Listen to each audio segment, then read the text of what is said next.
Hello बच्चों, जय हिंद। बच्चों, आज मैं आप सभी के लिए बहुत ही important chapter application of integration, ये आपका चैप्टर 8 है। चैप्टर 8 बहुत ही छोटा सा चैप्टर है, लिमिटेड टॉपिक है, एक दो टॉपिक है बस, और इम्पोर्टेंट है। इससे एग्जाम में क्वेश्चन आपको इससे रिलेटेड आएगा, श्योर है।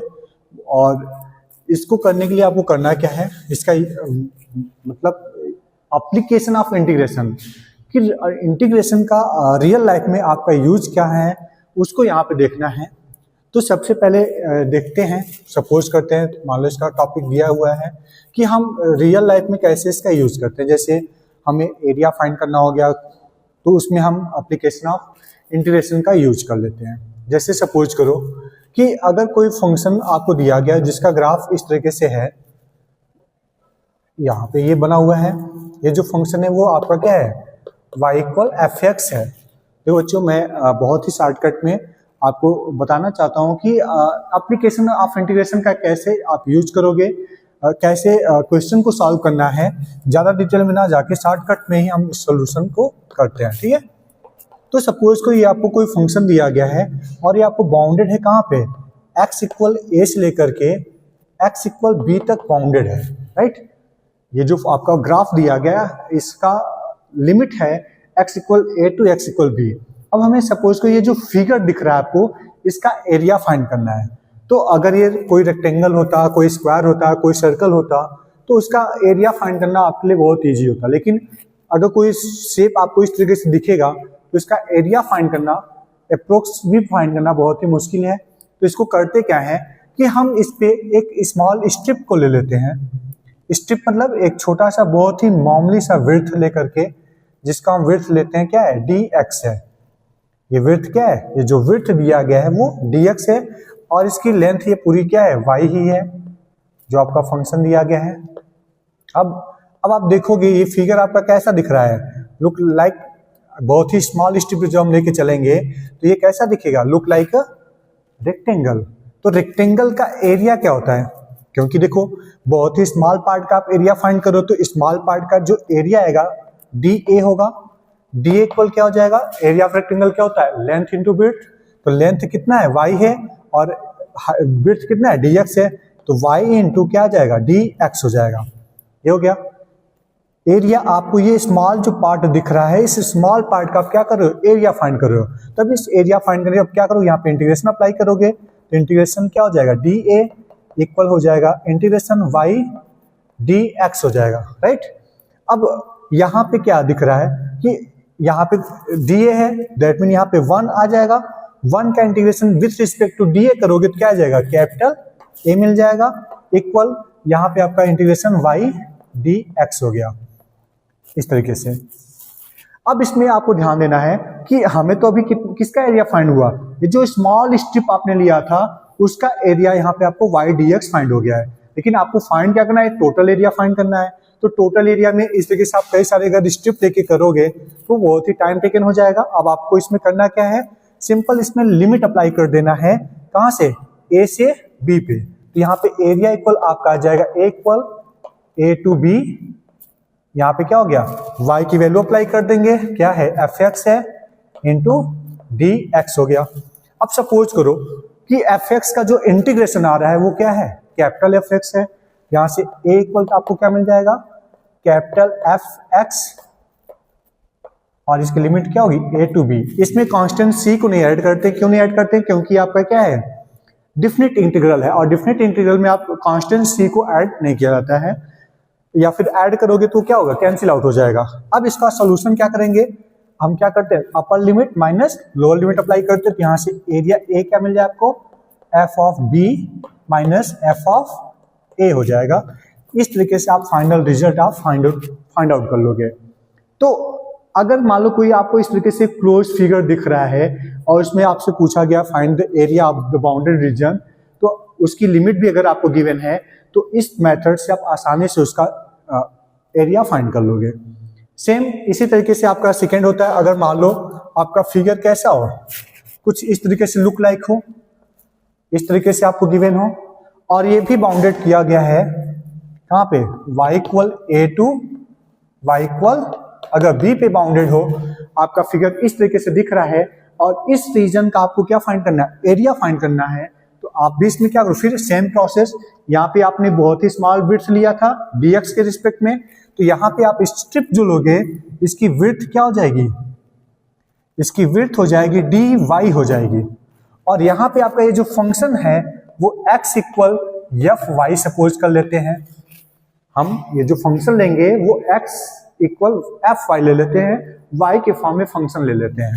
तो ये जो आपको स्मॉल स्ट्रिप दिख रहा है इसका एरिया सेम टू सेम ऐसे भी यहाँ पे क्या आ जाएगा, ये आपका x एक्सिस है और ये y एक्सिस है, तो डायरेक्ट आप इसी तरीके से प्रोसेस अप्लाई करोगे तो यहाँ पे क्या आ जाएगा, जो स्मॉल एरिया dA आपका है वो क्या हो जाएगा, लेंथ आपका ये x है और विड्थ क्या है dy है, तो x इंटू dy होगा, इंटीग्रेशन अप्लाई करोगे dA इक्वल हो जाएगा x इंटू dy हो गया, dA का इंटीग्रेशन कैपिटल A हो जाएगा, और यहाँ पे भी आप लिमिट अप्लाई कर सकते हो a टू b, ये भी क्या दिख रहा है a टू b पे बाउंडेड है, यहाँ पे इंटीग्रेशन हो गया a टू b, x की वैल्यू क्या है fy है इंटू क्या आ जाएगा dy, इसका मान लेते हैं इंटीग्रेशन क्या आएगा कैपिटल fy आएगा, तो यहाँ से a को आपको मिल जाएगा कैपिटल fy, लिमिट क्या हो गया a टू b हो गया, तो एरिया आपको क्या मिल जाएगा capital fb minus capital fa, ये इस तरीके से आपका एरिया फाउंड आउट हो जाएगा। तो आप चाहे x के रिस्पेक्ट में फाइंड कर लो या फिर y के रिस्पेक्ट में फाइंड करोगे, दोनों से आपका एरिया देख रहे हो एक तरीके से, अगर लिमिट सेम है तो आपका एरिया सेम आएगा, अगर सेम फंक्शन है और इसकी लिमिट भी सेम है तो आपका एरिया क्या आएगा, इस तरीके से सेम आ जाएगा, ठीक है। और इसमें देखो बहुत ही इंपॉर्टेंट क्वेश्चन आपको एक्सप्लेन करने जा रहे हैं कि सपोज करो आपको कोई एरिया फाइंड करना है जो आपका इस तरीके से बाउंडेड है, पहला नंबर कि एरिया आप सर्कल फाइंड करना है, यहाँ पे दिया गया है सर्कल का इक्वेशन क्या है, x square plus y square equal a square है, राइट, और यहाँ पे एक लाइन दिया गया है जो एक्स इक्वल क्या है a अपान रूट 2 है, a अपान रूट 2, और ये जो सर्कल है इस सर्कल से बाउंडेड रीजन आपको फाइंड आउट करना है, राइट। तो इसको फाइंड करने के लिए आप करोगे क्या, आप यहाँ पे ध्यान से देखो कि इक्वेशन ऑफ सर्कल का सेंटर कहाँ पे लाई कर रहा है, ओरिजिन पे, तो इसका ग्राफ नॉर्मली अगर प्लॉट करोगे तो सेंटर कहाँ आएगा, ओरिजिन पे आएगा। आप किसी भी a, यहाँ पे कोई a हो सकता है रेडियस, a रेडियस लेकर के आप इस पे क्या करोगे, सर्कल इस तरीके से ड्रॉ कर दोगे, राइट। अब इसमें यहाँ पे जो दिया गया x equal a upon root 2 है, तो सपोज करिए आपका यहाँ से लेके यहाँ तक का जो रेडियस है वो a है, यानी a कामा 0 होगा, और ये आपका सेंटर है वो क्या होगा 0 कामा 0 होगा, राइट। अब x equal a upon root 2 कोई लाइन है जो सपोज करो इस तरीके से जाएगा, और इसमें बोला गया है find area of smaller region, smaller region का आपको क्या फाइंड करना है, एरिया फाइंड आउट करना है। तो इस पूरे सर्कल में इस लाइन से और सर्कल से स्मॉलर रीजन आपको क्या दिख रहा है, ये पार्ट, ये जो पार्ट दिख रहा है इस पार्ट का आपको क्या करना है, एरिया फाइंड आउट करना है। यहाँ पे जो स्मॉल पार्ट दिख रहा है आपका ये हो गया, अगर इसका नाम देना चाहो तो ये O हो गया, A हो गया, B, C, D हो गया। हमें फाइंड क्या करना है, A, B, C, D, ये जो बाउंडेड है A, D, B, C का एरिया ये फाइंड आउट करना है। तो इसको फाइंड करने के लिए आप क्या करोगे, यहाँ पे आप लिखोगे रिक्वायर्ड एरिया, आपको रिक्वायर्ड जो एरिया चाहिए वो क्या है, कैपिटल A को लिख सकते हैं, क्या आएगा, यहाँ पे आपको चाहिए A, D, B, C, ये आपको रिक्वायर्ड एरिया चाहिए, जिसको फाइंड करने के लिए हम क्या कर सकते हैं, 2 टाइम किसी फर्स्ट क्वाड्रेंट में फाइंड करके इसका 2 से मल्टीप्लाई कर देते हैं, तो यहाँ पर हो जाएगा 2 इंटू एरिया ऑफ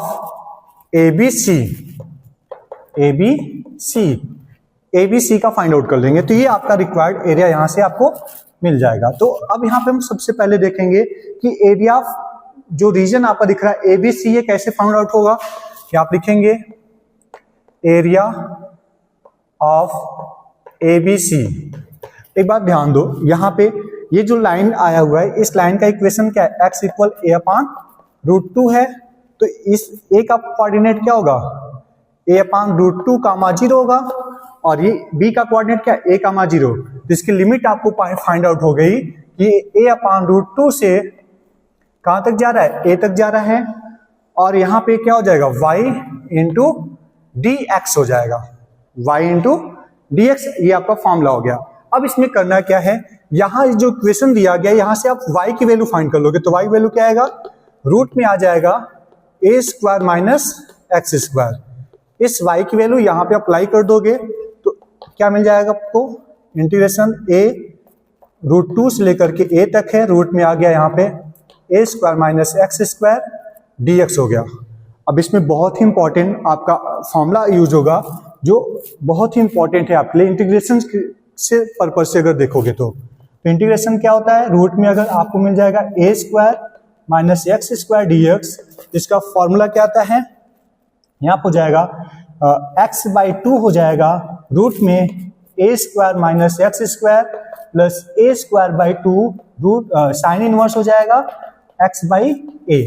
ये आपका होता है फॉर्मूला, बहुत ही इंपॉर्टेंट है, इसको ध्यान देना। और ये सबसे ज्यादा इंपॉर्टेंट इसलिए हो जाता है क्योंकि एप्लीकेशन ऑफ इंटीग्रेशन में इसकी वैल्यू बहुत ज्यादा इंपॉर्टेंट हो रही है, क्योंकि ये सर्कल से रिलेटेड आ जाए, इलिप्स आ जाए, वहां पे आपको ये फॉर्मूला बहुत ही यूजफुल हो जाता है। इसलिए इस फॉर्मूले को बहुत ही अच्छे से याद रखना। फॉर्मूला क्या होता है, integration root x² minus x² dx का होता है x/2 root a² minus x² plus a²/2 sine inverse x/a होता है। तो इस आइडेंटिटी का यानी इस फॉर्मूले का यहाँ पे यूज कर लोगे तो आपको क्या मिल जाएगा, x/2 आएगा, रूट में आपका यही होगा a² माइनस x² प्लस क्या आएगा a²/2 साइन इनवर्स x/a। क्योंकि देखो यहाँ पे ये वैल्यू आपका सेम है, सेम वैल्यू, तो सेम फॉर्मूला ही आपका यहाँ पे एक तरीके से यूज हो रहा है, बस यहाँ पे लिमिट आपको ध्यान देना है a/√2 से लेकर के a तक आपको लेके जाना है, राइट। तो अब इसके बाद यहाँ पे अप्लाई करोगे, नेक्स्ट अपर लिमिट को अप्लाई करो। देखो डायरेक्ट थोड़ा सा कर देते हैं, अपर लिमिट को जो हम अप्लाई करेंगे तो अपर लिमिट यहाँ पे पुट करने पे a² आएगा, a² माइनस a², ये टोटल वैल्यू क्या हो जाएगी, 0 हो जाएगी। तो यहाँ पे क्या गया, अपर लिमिट से ये पूरा टर्म 0 हो गया, क्योंकि यहाँ पे a² माइनस क्या है, x² है। जैसे ही x के प्लेस पे a² पुट करोगे, a² माइनस a² जो क्या आएगा, 0 देगा, पूरी टर्म 0 हो गई। यहाँ पर अप्लाई कर दो, साइन इनवर्स x के प्लेस पे a पुट करोगे तो a/a कट के क्या आएगा, 1, और साइन इनवर्स 1 की जो वैल्यू होती है, साइन इनवर्स 1 ये आपको दे देगा क्या, π/2 देगा। कुछ टर्म आपको ऐसे याद रखना है जिससे आप डायरेक्ट अप्लाई कर सको। ये वैल्यू देगा π/2 और यहाँ पे क्या a²/2, तो प्लस आपका हो जाएगा a²/2 इंटू π/2 हो जाएगा, राइट। फिर आपका क्या होता है, माइनस होता है, ये अपर लिमिट हो गया, माइनस लोअर लिमिट अप्लाई करना है। लोअर लिमिट के लिए अप्लाई करो तो यहाँ पे क्या आएगा, a/√2 हो जाएगा, और पहले से 2 है, यहाँ पे लिख दोगे a/2√2 हो गया, राइट। यहाँ पे अप्लाई करोगे तो a²/2 आएगा, एलसीएम लेंगे 2a² माइनस a², जो आपको क्या देगा, a/√2 ही देगा, ओके। फिर प्लस यहाँ पे आ जाओ, x के प्लेस पे आप अप्लाई करोगे a/√2, तो a से कैंसिल हो जाएगा, क्या आ जाएगा, 1/√2 आएगा। तो साइन इनवर्स यहाँ पे आपको मिलेगा 1/√2। 1/√2 क्या होता है, π/4 होता है। तो यहां से आपको मिल जाएगा प्लस करके a²/2 आपका ये सेम रहेगा, इंटू यहां से आ जाएगा π/4 आ जाएगा, ओके। देख रहे हो, ये आपका upper limit minus lower limit apply करने पे आया। तो यहां से फाइनल रिजल्ट क्या आ रहा है, a² π/4 हो गया, माइनस यहां पे क्या हो जाएगा, a² अपान में हो जाएगा 2 इंटू 2 अप्लाई करोगे, ये √2 हो जाएगा, तो ये हो जाएगा 4, a² 4, फिर माइनस हो जाएगा, इसकी वजह से यहाँ पे भी क्या जाएगा, a² π/8 हो जाएगा। ये आपका फाइनल आंसर हो जाएगा। या इसमें से अगर आप कॉमन करना चाहोगे, अभी देखो यहाँ पे फाइनल आंसर आपका 2 से भी मल्टीप्लाई करना है, क्योंकि टोटल एरिया फाइंड करना है। तो रिक्वायर्ड जो आपका एरिया था, रिक्वायर्ड एरिया आपका आ जाएगा 2 इंटू ये पूरी वैल्यू, इसमें से कॉमन क्या है, a²/4 कॉमन कर लेंगे, तो a²/4 कॉमन होने पे यहाँ पे क्या बचेगा, पाई, माइनस यहाँ पे क्या आ गया, a² हो जाएगा, a² भी माइनस कॉमन हो गया, तो यहाँ पे बच गया क्या, 1 हो जाएगा, क्योंकि a² भी आपने कॉमन कर लिया है। तो पाई यहाँ पे मिल गया, यहाँ से 1 हो गया, यहाँ पे क्या बचेगा, π/2 बच जाएगा, तो यहाँ पे -π/2 आ गया। अब इसमें से एलसीएम ले लेंगे तो आपको ये 2 से 2 कैंसिल भी हो सकता है, तो रिक्वायर्ड एरिया आपका आ रहा है a²/2, यहाँ पे एलसीएम लेने पे क्या आएगा 2π - π, तो आ जाएगा π/2 - 1। यहाँ से ये आपका फाइनल रिजल्ट मिल जाएगा। रिक्वायर्ड एरिया, अगर ये इक्वेशन आपको गिवन है कि कोई सर्कल है जिसका इक्वेशन है x² + y² = a², और ये किसी लाइन x = a/√2 से बाउंडेड है और इसमें स्मॉलर रीजन फाइंड किया गया है, तो आपको ये पैटर्न फॉलो करना है। और ये बहुत ही इंपॉर्टेंट क्वेश्चन है, आपको बोर्ड एग्जाम में देखने को मिल सकता है। यहाँ पे या तो ये जर्नल एक तरीके से देख सकते हो, जर्नल क्वेश्चन हो गया, रेडियस आपको चेंज कर देगा, यहाँ पे लाइन चेंज कर देगा, तो भी आपका प्रोसेस सेम रहेगा। तो आपको इसी पैटर्न से फॉलो करना है और आपका रिक्वायर्ड एरिया फाइंड आउट हो जाएगा। ओके, आई होप आपको समझ में आया होगा। बहुत ही इंपॉर्टेंट क्वेश्चन है, अभी और भी क्वेश्चन है, मैं नेक्स्ट वीडियो में आपको जरूर इसे कराऊंगे। इससे रिलेटेड क्वेश्चन 2-3 क्वेश्चन और जो इंपॉर्टेंट है। आप बच्चों, आप लोग से एक रिक्वेस्ट है, आप लोग वीडियो देख रहे हो लेकिन शेयर नहीं कर रहे हो, ये बहुत ही नाइंसाफी है। आप लोग इसे प्लीज अपने दोस्तों तक शेयर करो, जिससे और भी बच्चों को हेल्प मिल सके। Okay, thank you, have a nice day.